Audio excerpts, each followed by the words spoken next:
Delhi NCR में ना हर 10 कदम पे एक इंजीनियरिंग कॉलेज खुल गया है। ठीक है, बहुत सारे तुमने कॉलेज के वीडियो वगैरह भी देख लिए होंगे, तुम बहुत सारे कॉलेज को लेके कंफ्यूज भी होगे। बहुत सारे बच्चे मैसेज कर रहे थे कि भैया बेनेट यूनिवर्सिटी का रिव्यू चाहिए हमें, क्योंकि बहुत सारे जो तुम्हारे भैया लोग हैं, बहुत सारे जो तुम्हारे सो कॉल एजुकेटर्स हैं, जो तुम्हें इन्फ्लुएंस कर रहे होते हैं, उन्होंने पेड रिव्यूज बना दिए हैं। तुमने देख लिया होगा कि क्या क्या अच्छाइयां बता दी गई हैं तुम्हें कॉलेज के बारे में। अब देखो, मैं ऐसा नहीं बोल रहा कि कॉलेज खराब है या फिर कॉलेज अच्छा है, मैं तुम्हें फैक्ट एंड फिगर बता रहा हूं कि एग्जैक्ट क्या प्लेसमेंट है, क्या आरओआई है, किस बच्चे को एडमिशन लेना चाहिए, किस बच्चे को एडमिशन नहीं लेना चाहिए, क्या सच में कुछ इंपैक्ट क्रिएट कर रहा है ये कॉलेज या फिर बस ऐसे ही नाम है और तुम्हें बस बेचा जा रहा है college. At the end of the video तुम्हें यह समझ में आ जाएगा कि क्या तुम्हें एडमिशन लेना चाहिए और नहीं लेना चाहिए। और अगर तुमने फॉर्म वगैरह फिल करा है या फिर जो है तुमने एडमिशन फीस अभी नहीं पे करी है, तो रुक जाना, वीडियो एंड तक देख लेना, एक बार सोच समझ लेना, फिर अपना डिसीजन बना रहे होगे तुम।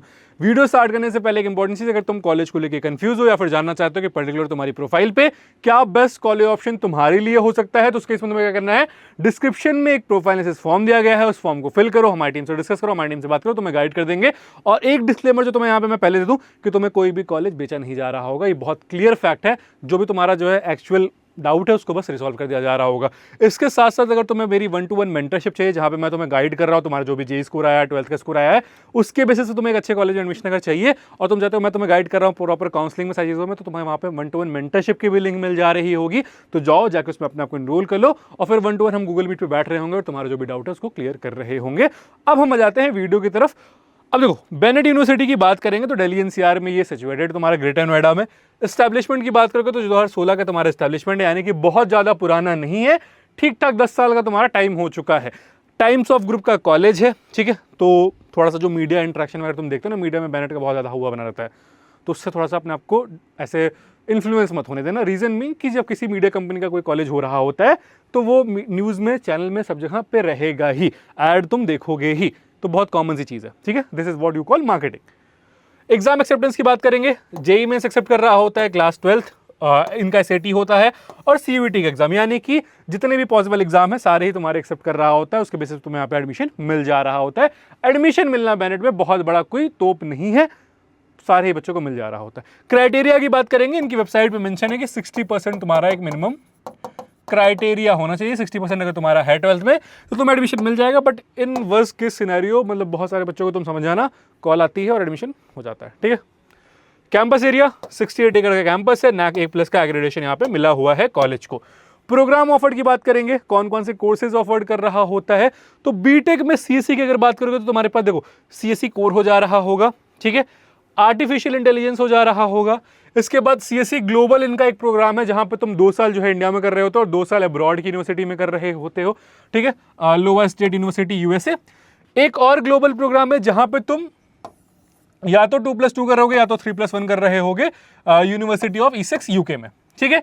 इसके अलावा भी एक ग्लोबल प्रोग्राम है जहां पे तुम 2+1+1 यानी कि 2 साल इंडिया में, 1 साल किसी और कंट्री में, 1 साल किसी और कंट्री में, यूनिवर्सिटी ऑफ बर्मिंगम यूके में कर रहे होगे। यानी कि ये इनके ग्लोबल प्रोग्राम्स हैं, और ये जो तुम्हारे बच गए ये तुम्हारे इंडिया में चल रहे होते हैं यूजी के प्रोग्राम से यूजली, ठीक है।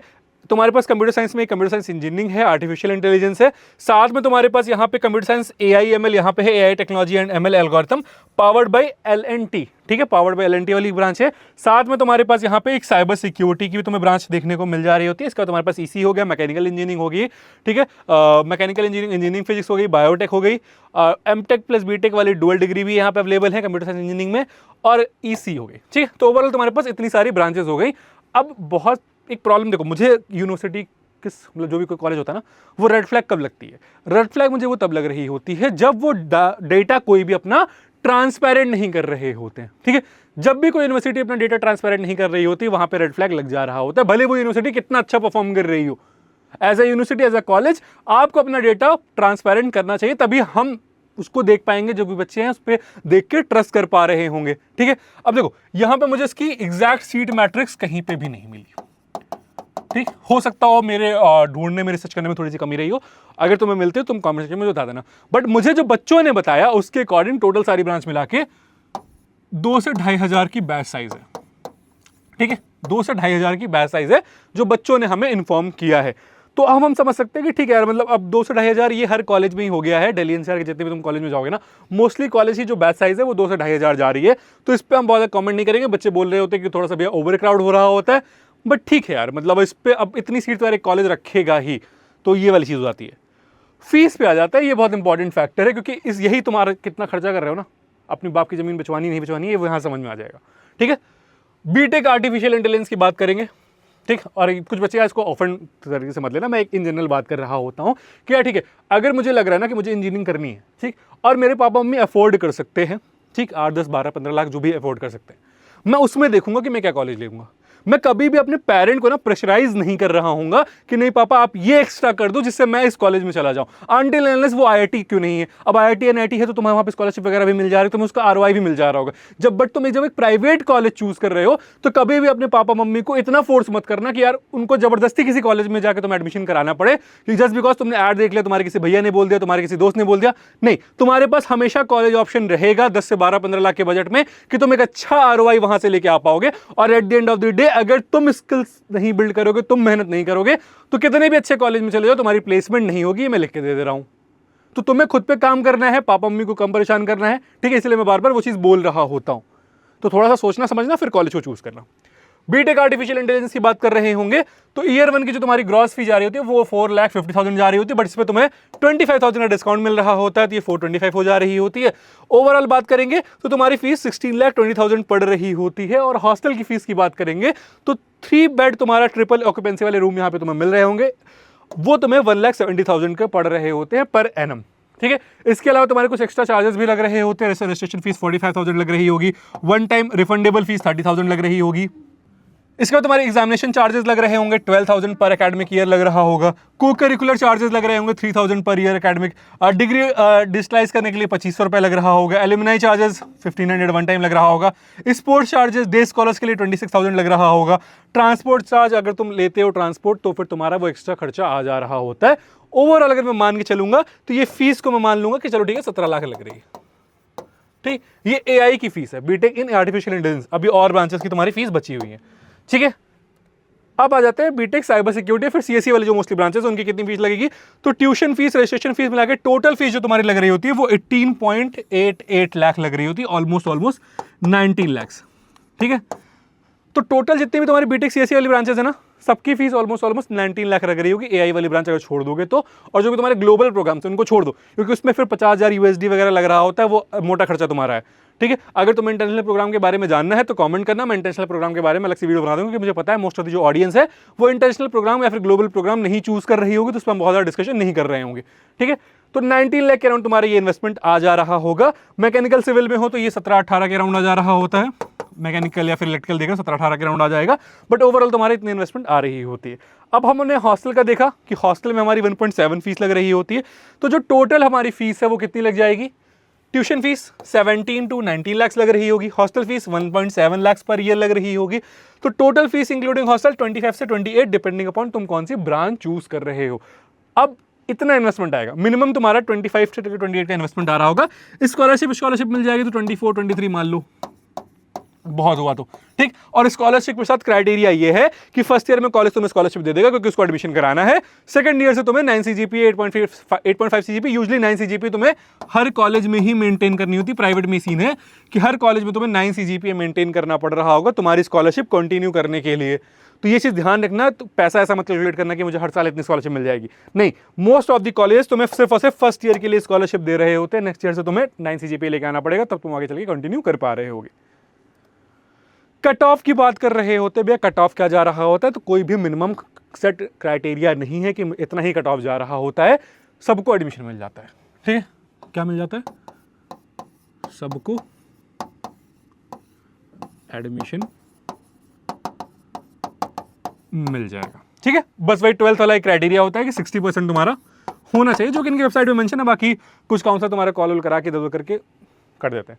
ठीक है, तो तुम्हारा एडमिशन यहाँ पे हो जा रहा होता है। कोई बहुत बड़ी डील नहीं है कि तुमने बेनेट यूनिवर्सिटी क्रैक कर ली है, ऐसा कुछ मतलब वो मत करना, फ्लॉन्ट मत करना। ठीक है, मतलब मजाक कर रहे हो। अब देखो सिंपल सी चीज़ है यहाँ पे कि एडमिशन सबका हो जाएगा, कोई भी मिनिमम स्टैंडर्ड नहीं है, फिर कट ऑफ नहीं है इस कॉलेज का।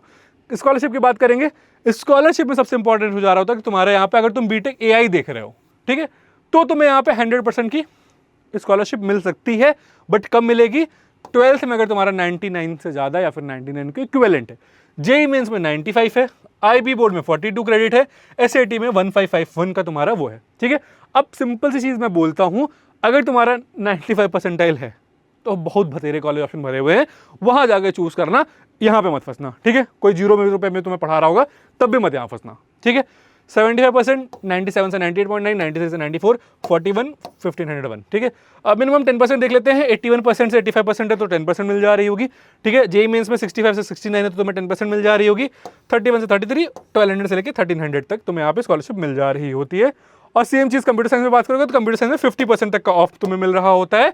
95 परसेंटाइल अगर तुम्हारे 12th में आ रहे हैं और 90 परसेंटाइल अगर तुम्हारे जेई मेंस में आ रहे हैं। 30 परसेंटाइल पे 30% तुम्हें 75 से लेकर 89 तक मिल रहा होता है। 20% तुम्हें 70 से लेकर 74 तक मिल रहा होता है और 10% तुम्हें स्कॉलरशिप 65 से लेकर 69% तक के बीच में मिल जा रही होती है, ठीक है। यानी कि स्कॉलरशिप मिल जा रही होगी अगर तुम्हारा 65 परसेंटाइल से ऊपर है जेई मेंस में तो, ठीक। अब देखो ये कॉलेज तुम अपने लिस्ट में कब ऑप्शन में रख सकते हो? अगर तुम्हारा जो परसेंटाइल है वो इससे कम आ रहा है, ठीक है। इस परसेंटाइल से अगर तुम्हारा परसेंटाइल कम आ रहा है जेईई मेंस पे, तब हम इसको ऑप्शन में लेके चलेंगे। अगर इससे हमारा ऊपर आ रहा है तो हमारे पास और भी बेटर ऑप्शन अवेलेबल हैं, ठीक है। आगे हम बात करेंगे किसको लेना है किसको नहीं लेना है। तो 80 परसेंटाइल के नीचे आ रहा है अगर हमारा, तो हम इसको अपने लिस्ट में लेके चल रहे होंगे। प्लेसमेंट्स की बात करेंगे। अब यार देखो, वही मैं तुमसे बोला कि प्लेसमेंट्स को लेके भी ना बहुत ज़्यादा ट्रांसपेरेंसी है नहीं, ना नरफ का डेटा बहुत ज़्यादा मिला, ठीक है। ना इनकी वेबसाइट पे कोई डेटा मेंशन था, ना इधर उधर मेंशन था। बच्चों से मैंने बात करके जो डेटा निकाला बच्चों से निकाला और जिनकी वेबसाइट पे दिया यहाँ पे मेंशन कर दिया मैंने। 450+ कंपनीज हायरिंग के लिए आई हुई हैं। 1.37 CR का हाईएस्ट पैकेज लगा हुआ है, ये 23 बैच का है, ठीक है। तो ये थोड़ा सा मतलब पुराना डेटा है ये वाला। एवरेज पैकेज ये क्लेम करते हैं 11.10। 450+ कंपनीज यहाँ पे दिखा दी, हाईएस्ट इतना दिखा दिया है। Top 10 percentile placement 21.84। एक चीज हमेशा याद रखना यार, कभी भी किसी कॉलेज के टॉप 10 परसेंटाइल में मत जाना, ठीक है। टॉप 10 परसेंटाइल में कभी भी किसी कॉलेज के मत फंसना। बहुत सारे कॉलेज तुम्हें ऐसे मिलेंगे जो टॉप 10 परसेंटाइल दिखा रहे होंगे तुम्हें।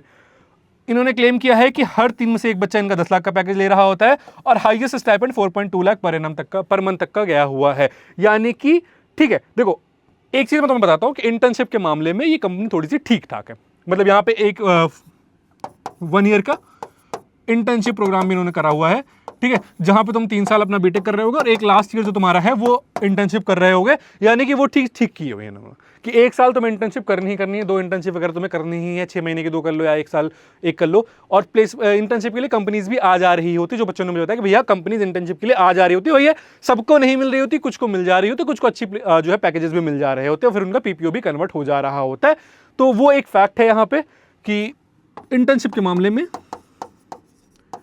ये बाकी कॉलेज जो उधर रीजन में हैं उनसे थोड़ा सा बेटर कर रहा है, ठीक है, थोड़ा सा बेटर कर रहा है क्योंकि नेटवर्क है तो इसलिए पॉसिबल ये चीज हो पा रही है, ठीक है। और ये वाला डेटा यार इन्होंने क्लेम किया हुआ है, इसको बच्चों ने वेरीफाई तो नहीं किया है मुझे, तो मैं अभी तुम्हें ये वेरीफाई नहीं कर पाऊंगा, ये वेबसाइट पे इनके मेंशन है। बट ये चीज़ शायद नहीं है कि हर 3 में से एक बच्चे को जो है 10 लाख का पैकेज मिल जा रहा है या फिर उससे ज़्यादा का पैकेज मिल रहा है। मोस्टली बच्चों ने मुझे जो एवरेज पैकेज बताया है वो इस कॉलेज का बताया कि भैया 6 साढ़े 6 का हमें एवरेज मिल रहा है। एवरेज पैकेज हमारा 6 से साढ़े 6 लाख का मिल पा रहा होता है और 75-80% बैच की प्लेसमेंट हो रही होती है। यानी कि हम जो प्लेसमेंट मैट्रिक पे आएंगे, एवरेज पैकेज हम पकड़ेंगे यहां पे 6 से 6.5। मीडियन मुझे बच्चों ने बताया कि 6 LPA, ठीक है।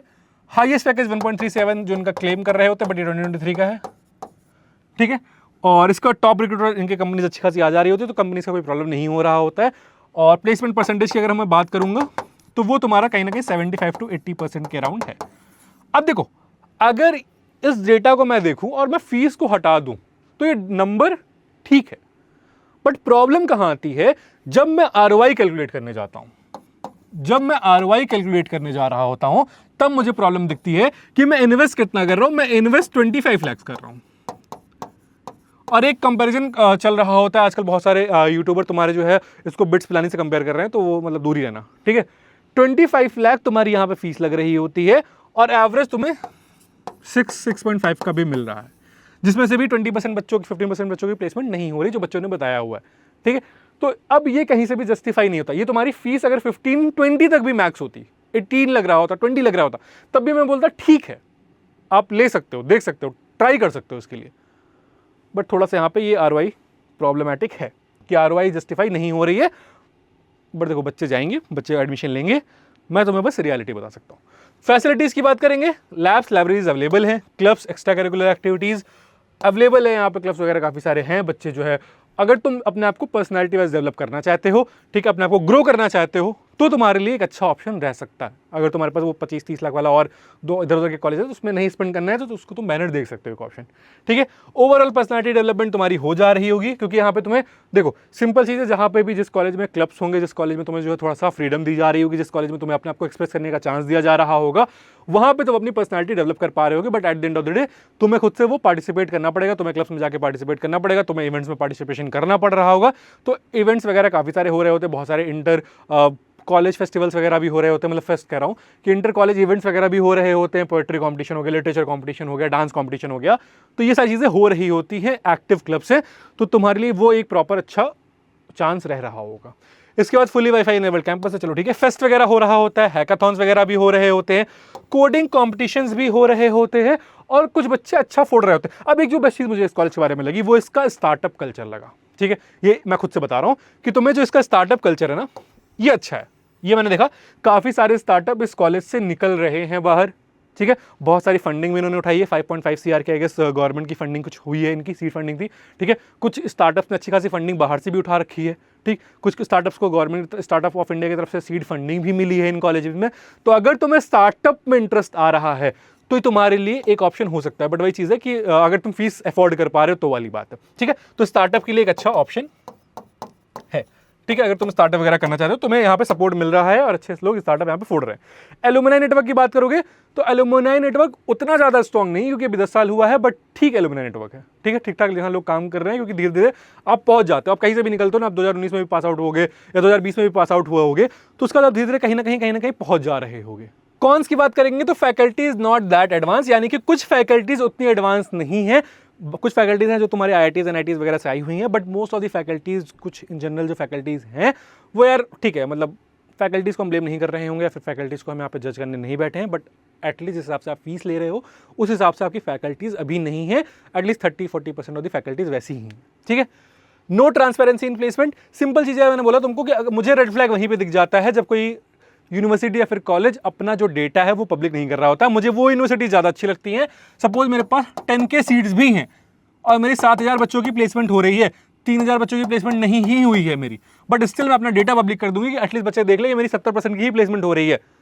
मुझे रियलिटी वाली यूनिवर्सिटीज, रियलिटी वाले कॉलेज ज़्यादा अच्छे लगते हैं, फिर पसंद आते हैं, फिर उनको मैं सजेस्ट करना ज़्यादा प्रेफर करता हूँ एज कम्पेयर टू एक ऐसा कॉलेज जो अपनी प्लेसमेंट की डेटा को पब्लिक नहीं कर रहा है, फिर अपना कोई भी डेटा बहुत ज़्यादा पब्लिक नहीं कर रहा है, ट्रांसपेरेंसी नहीं मेंटेन करके रख रहा है, ठीक है। ROI नॉट जस्टिफाइड, अब ROI मुझे जस्टिफाइड नहीं लग रही होती है। अब किस बच्चे को एडमिशन लेना चाहिए ये हम बात कर लेते हैं। देखो ऐसा नहीं कि हर बच्चे यहाँ पे एडमिशन नहीं ले सकता, ले सकता है। कौन ले सकता है ये बात करते हैं। पहला क्राइटेरिया ये है कि आप इस कॉलेज को अफोर्ड कर सकते हो, ठीक। अफोर्ड इन सेंस कि हम बिना एजुकेशन लोन लिए अफोर्ड कर सकते हो। एजुकेशन लोन में मैं नहीं बोलूंगा कि तुम इस प्राइवेट कॉलेज चक्कर में ना एजुकेशन लोन में मत फंसना, ठीक है। अगर आप अफोर्ड कर सकते हो तो आप एक ऑप्शन रख सकते हो दूसरा, 85 और 80 परसेंटाइल के नीचे तुम्हारा हो। मतलब मैं यूजुअली 80 परसेंटाइल के नीचे वाले बच्चों को बोलूंगा कि लेना एडमिशन, मतलब फिर भी तुम्हें देखना चाहिए 80 परसेंटाइल से नीचे तुम्हारा आ रहा है, तुम्हें स्टेट में बहुत अच्छे कॉलेजेस नहीं मिल रहे हैं, तुम्हें और कहीं प्राइवेट अच्छे कॉलेजेस नहीं मिल रहे हैं, ठीक है, तुमने सारे ऑप्शन देख लिए हैं, तुम्हारा लास्ट ऑप्शन है तो तुम एक अपना प्रेफरेंस में रख सकते हो। अगर तुम्हारा ये लास्ट ऑप्शन है तो ठीक है, इससे बेटर ऑप्शन तुम्हें अगर नहीं मिल रहे हैं तो फिर तुम इसको कंसीडर कर सकते हो। चौथा वो चीज़ कि तुम्हें अगर सिर्फ एक्सप्लोर करने के लिए जाना है कॉलेज, ठीक, एक्सप्लोर करना है तुम्हें बहुत ज़्यादा पढ़ाई वगैरह में इंटरेस्ट नहीं है, एकेडमिकली इंटरेस्ट नहीं है, प्लेसमेंट वगैरह से नहीं मतलब है, एक्सप्लोर करने जाना है तो तुम देख सकते हो, ठीक। साथ साथ अगर तुम्हारा स्टार्टअप वगैरह में इंटरेस्ट है, ठीक है, स्टार्टअप वगैरह में इंटरेस्ट है, स्टार्टअप करना है, ये सब में इंटरेस्टेड हो और फीस अफोर्ड कर सकते हो, परसेंटेज बहुत अच्छी नहीं आई हुई है कि तुम्हें बहुत अच्छा कॉलेज मिल जा रहा होगा, 12th में भी स्कोर खराब हो गया है और स्टार्टअप करना है, या फिर तुम्हारे अंदर वो कीड़ा है कि मैं कुछ इनोवेट कर सकता हूँ, तो उस केस में भी इस कॉलेज को तुम अपने ऑप्शन में रख सकते हो। तो ये सारे बच्चे चूज कर सकते हैं। इसके अलावा अगर तुम देख रहे हो तो फिर तुम एक बार प्रोफाइल फॉर्म फिल कर लेना, डिस्कस कर लेना, देख लेना, कुछ और ऑप्शन हम एक्सप्लोर कर लेंगे, वो ज़्यादा बेटर ऑप्शन रहने वाला तुम्हारे लिए। और कोर ब्रांचेस में तो प्लेसमेंट यार वैसे भी हर कॉलेज की ही गैर गुजरी हुई है, दिल्ली एनसीआर में जितनी कॉलेज या फिर प्राइवेट में जितनी भी कॉलेज की बात करोगे ना, कोर में सबका हालत खराब है, ठीक है।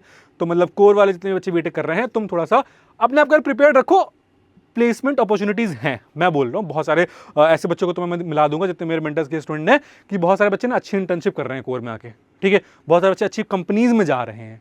बस तुम सही कॉलेज और सही स्किल्स पे वर्क करोगे तो तुम्हारा काम हो जा रहा होगा, ठीक। तो ओवरऑल तो मैंने समझा दिया है कि किस बच्चे को एडमिशन लेना चाहिए, किस बच्चे को एडमिशन यहाँ पे नहीं लेना चाहिए, कॉलेज किस तरीके से है, क्या रिव्यू रहने वाला है इस कॉलेज का।